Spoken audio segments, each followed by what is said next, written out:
საქართველოს უცხოური მედიის ყურადღების ცენტრში მოხვდა Washington Post-ი, New York Times-ი, Economist-ი, Financial Times-ი და სხვები. წამყვანი უცხოური გამოცემები ქვეყანაში შექმნილ სიტუაციას ეხმაურებიან. Washington Post-ი სარედაქციო სტატიაში წერს, რომ სულ რაღაც რამდენიმე კვირაში ხელისუფლების მშვიდობიანი გადაცემის შემდეგ საქართველოში ყოფილ მაღალჩინოსანთა დაპატიმრებები დაიწყო.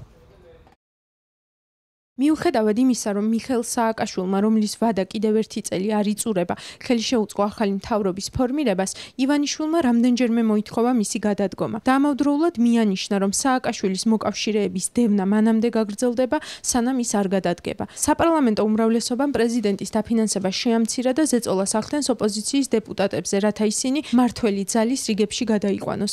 ამავდროულად ავიწროვებს მედიას, რომელიც ყოფილი ხელისუფლებისადმი სიმპათიითაა განწყობილი.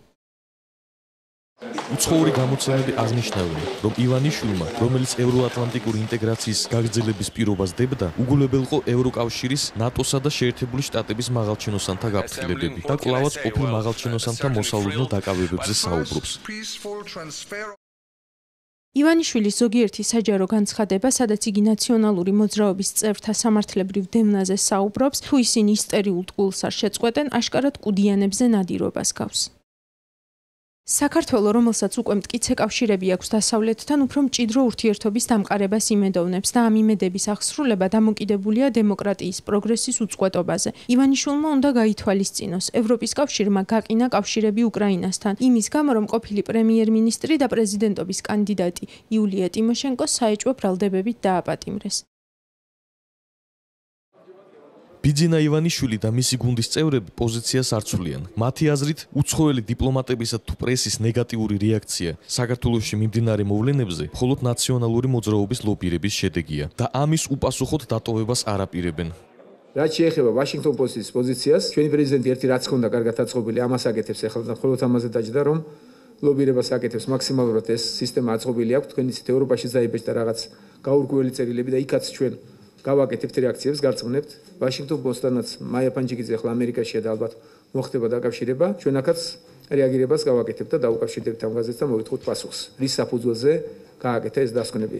რეალობა სურათი სხვაგვარად გამოიყურება მდგომარეობა აბსოლუტურად განსხვავებულია იმისაგან ზოგიერთი ყველა პუბლიკაცია, რამოდენიმე პუბლიკაცია იყო ეს ამ ეჭს ამ მოსაზრებას რომ რაღაც გარკვეული ლობისტური ჯგუფები მუშაობენ ესეთი პუბლიკაციების შესაქმნელად, საფუძველი რასაკვირველია გააჩნია. თუ რომელიმე აღმოჩნდება, რომელიმე დაკავება აღმოჩნდება პოლიტიკურად ანგაჟირებული, მაშინ ალბათ ამას არა მარტო თქვენ, ჟურნალისტური საზოგადოება, არამედ მთელი მსოფლიო გაიგებს. ოპოზიცია კი მიიჩნევს, რომ საერთაშორისო საზოგადოების თვალში ბოლო მოვლენებმა შეიძლება გააბათილოს ის დადებითი ეფექტი, რაც საქართველოში ხელისუფლების მშვიდობიანად ცვლილებას მოჰყვა.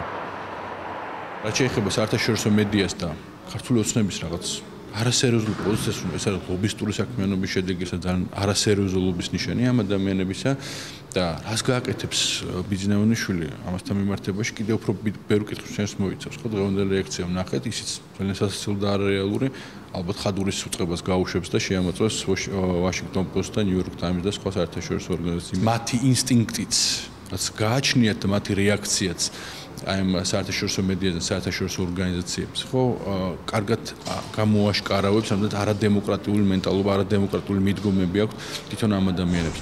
Washington Post-ის რედაქცია საკუთარ აზრს გამოთქვამს ივანიშვილის ამერიკაში ვიზიტის შესახებ.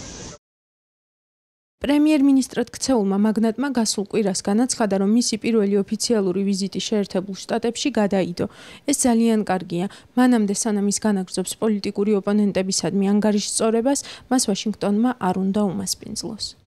ძალიან ლოგიკური დასკვნა რა საკეთებს Washington Post-ი, ბუნებრივია შეერთებული შტატები შეწუხებულია, რომ მის პარტნიორ სახელმწიფოში მიდის რეგრესი დემოკრატიასთან მიმართებაში და ადამიანის უფლებებთან მიმართებაში და ბუნებრივია მათ ეს წუხილი ძალიან კაფიოდ და აშკარად გამოთქვის რამოდენიმე ფორუმზე.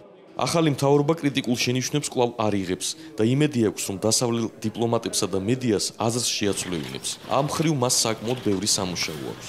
კრიტიკული პუბლიკაციების რაოდენობა სულ უფრო იზრდება.